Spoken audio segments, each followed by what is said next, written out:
আমরা বাঙালি বস, আমাদের জল খেলেও গ্যাস হয়। আমাদের সকালটা শুরু হয় চা শরবত প্রাণায়াম দিয়ে নয়, সকাল শুরু হয় প্যান্ডি ক্যাপসুল দিয়ে। আমরা বাঙালি বস, আমাদের শুধু গল্পের গরু নয়, গ্যাসও মাথায় ওঠে। আমাদের আবার গ্যাসের জন্য ভাল্লুক জ্বর আসে, আবার গ্যাসে হাঁটুর যন্ত্রণাও হয়।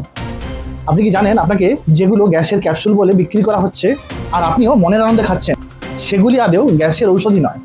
অথচ আমেরিকান সরকারি সংস্থা the National Center for Biotechnology ইনফরমেশনে প্রকাশিত রিপোর্ট অনুসারে ওই 40-50 টাকা দামি গ্যাসের ক্যাপসুলগুলি আপনার অস্টিওপোরোসিস, প্যানক্রিয়াটিক ক্যান্সার এবং নেফ্রোটক্সিসিটির মতো মারণ রোগের সৃষ্টি করতে পারে। নমস্কার, আমি ডাক্তার শান্তনু হালদার, একজন হোমিওপ্যাথিক চিকিৎসক। আজকে আমরা আলোচনা করব হোমিওপ্যাথিক ঔষধের দ্বারা কীভাবে আপনি আপনার অনেক দিনের পুরনো গ্যাস, অ্যাসিডিটি, বদহজমের প্রবলেম সম্পূর্ণ সারিয়ে তুলতে পারবেন, তাও মাত্র 10 পয়সা প্রতিদিনের খরচে। ঠিকই শুনছেন, 10 টাকা 20 টাকা নয়, মাত্র 10 পয়সা খরচ করে।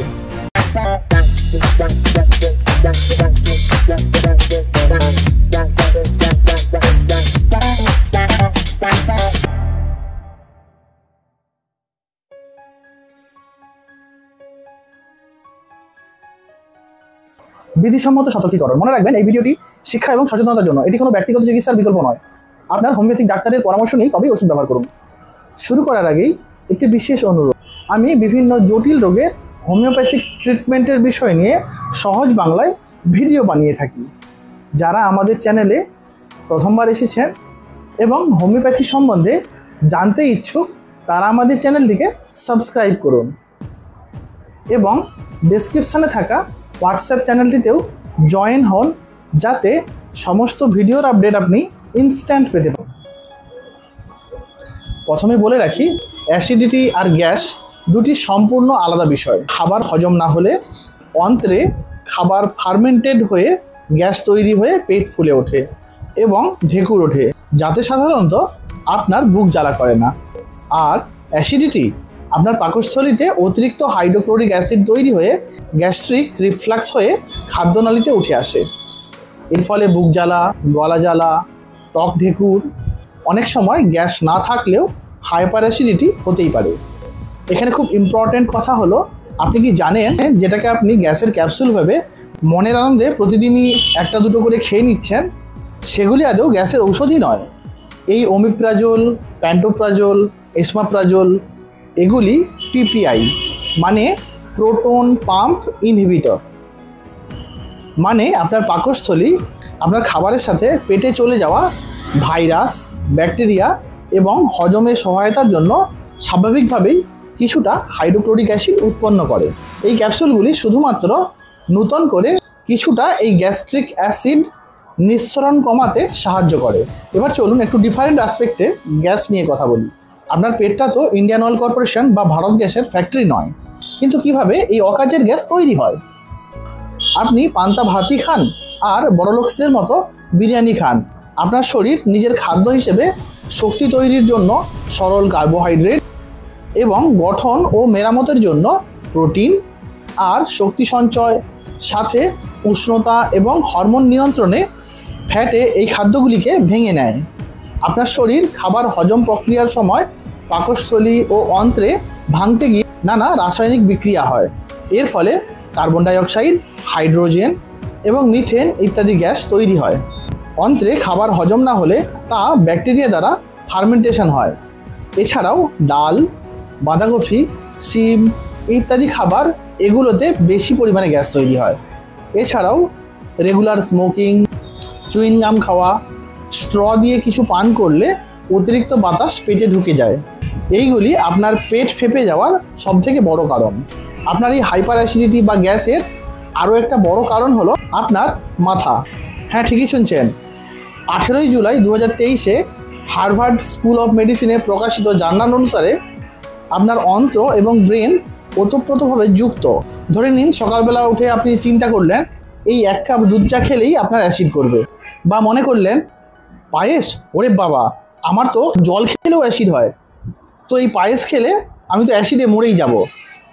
আপনি এই চিন্তা করা মাত্রই আপনার এই ব্রেন আপনার অন্ত্রে গ্যাস্ট্রিক অ্যাসিডের সিক্রেশন বাড়িয়ে তুলতে পারে এবং আপনি অ্যাসিড ফিল করতে পারেন। তাহলে আপনি যদি কোনো কিছু খাওয়ার আগেই ভাবেন এটা খেলে অ্যাসিড করবে, ওটা খেলে অ্যাসিড করবে, সেটা খেলে অ্যাসিড করবে, তাহলে ডেফিনেটলি আপনি যদি জলও খান তাতেও আপনার অ্যাসিড করতে পারে। যাই হোক, অনেক জ্ঞান দিয়ে ফেলেছি, চলুন এবার জেনে নিই হোমিওপ্যাথিক মেডিসিন আপনাকে কিভাবে সহায়তা করতে পারে। আপনারা জানেন আমি আমার রোগীদের বিভিন্ন হোমিওপ্যাথিক মেডিসিনের কম্বিনেশন বানিয়ে দিয়ে থাকি এবং সেগুলি আমার পেশেন্টদেরকে অনেকটাই সহায়তা করে। তো সেই রকমই একটা বহু পরীক্ষিত কম্বিনেশন নিয়ে আজকেও চলে এসেছি। আমরা এই কম্বিনেশনটার নাম দিই বাঙালির গ্যাস কম্বিনেশন। তো এই বাঙালির গ্যাস কম্বিনেশনে প্রথমেই আমরা মিশিয়ে নেব নাক্স ভূমিকা। এই নাক্স ভূমিকা প্রধানত আমাদের স্নায়ুতন্ত্র, পরিপাকতন্ত্র এবং লিভারের ওপর কাজ করে।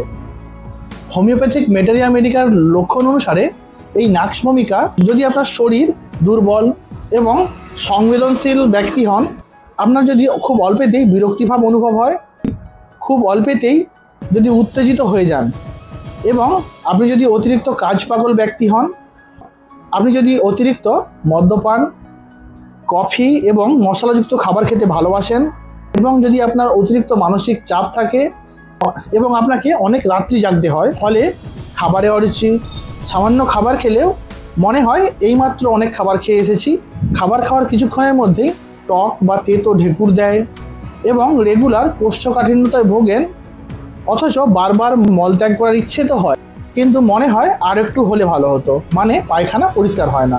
এর সাথে সাথে যদি আপনার খুব অল্পেতেই ঠান্ডা লেগে যায়, তাহলে এই নাক্স ভূমিকা আপনার জন্য আইডিয়াল মেডিসিন।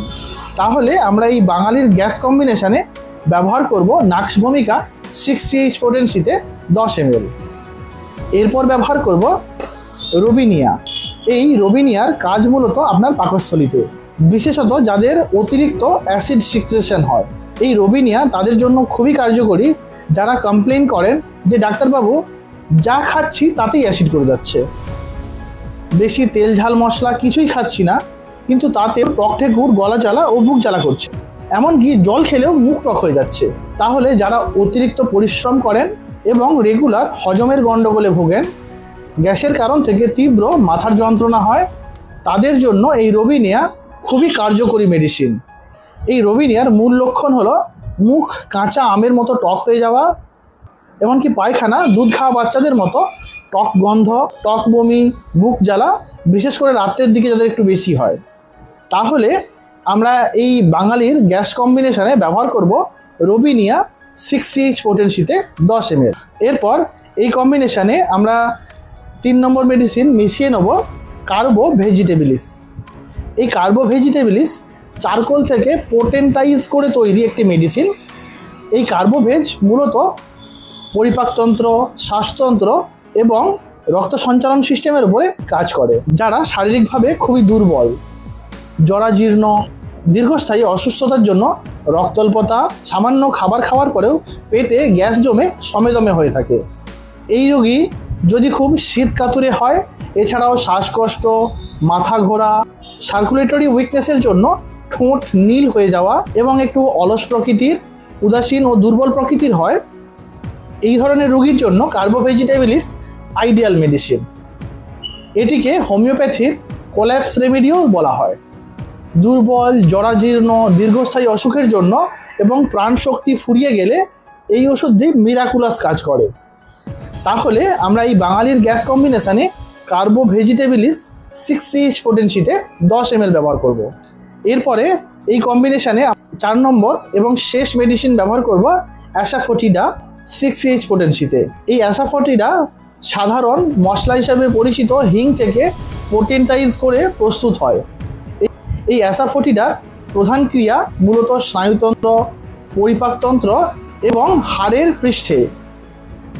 এটি একটি শক্তিশালী অ্যান্টিশোরিক ঔষধ হিসেবেও পরিচিত। এই অ্যাসাফোটিডার প্রধান লক্ষণ যদি আপনার অল্প খাবার খেয়েও পেট ফুলে জয়ঢাক হয়ে যায় এবং আপনার শরীর যদি প্রচুর হাঁসফাঁস করে, পাকস্থলী ও অন্ত্রে গ্যাস ও বায়ু সঞ্চালনের অস্বাভাবিকতা, বাতকর্ম হয়ে গ্যাস বেরোতে চাইলে উল্টো দিকে চাপের সৃষ্টি হয় এবং খাবার খাওয়ার পরেই গলায় কিছু আটকে আছে এরকম অনুভূতি, শ্বাসকষ্ট বা বুকের ভেতরটা চাপ চাপ অনুভব, বিশেষত খাওয়ার পর। এছাড়াও আপনি যদি মানসিকভাবে অতি সংবেদনশীল হন এবং সারাদিনই উদ্বিগ্ন, স্নায়বিক অস্থিরতা থাকে, তো এছাড়াও আপনার যদি খুব সামান্য আওয়াজেও বিরক্তিভাব লাগে ও আপনার যদি নাকটা খুব বড় হয়, মানে অল্প গন্ধই আপনার সহ্য হয় না, বা অল্প আঘাতে অতিরিক্ত প্রতিক্রিয়া হয়, পেটে গ্যাস সঞ্চিত হয়ে যাওয়া, গলায় কিছু দলার মতো আটকে থাকা, এটা এই অ্যাসাফোটিডার কি সিমটম। তাহলে আমরা এই বাঙালির গ্যাস কম্বিনেশনে অ্যাসাফোটিডা 6CH পোটেন্সিতে 10 ml ব্যবহার করব।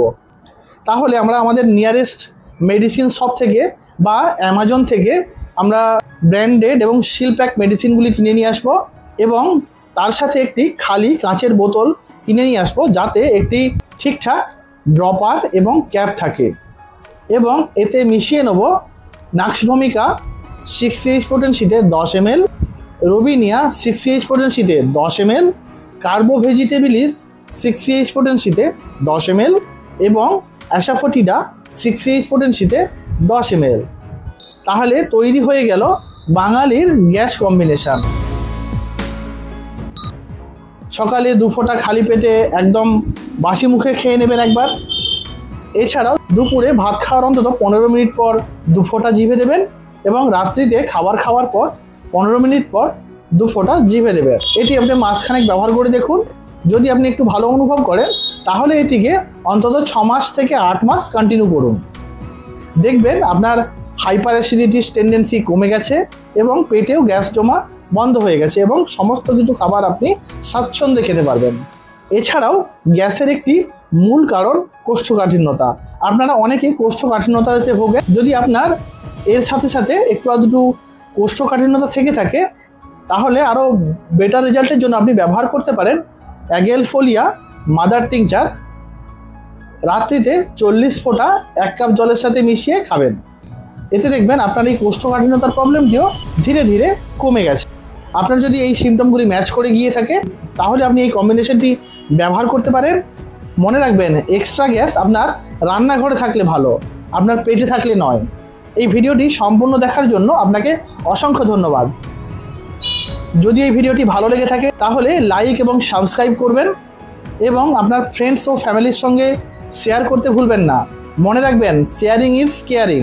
এরপর আপনারা কোন টপিকে ভিডিও দেখতে চান, নিচে কমেন্ট বক্সে কমেন্ট করে জানান। যে টপিক নিয়ে সবথেকে বেশি আমরা কমেন্ট পাবো, পরবর্তী ভিডিওটি সেই টপিকেই নিয়ে শীঘ্রই ফিরে আসবো। ততক্ষণ সবাই ভালো থাকবেন, সবাইকে ভালো রাখবেন। বাই।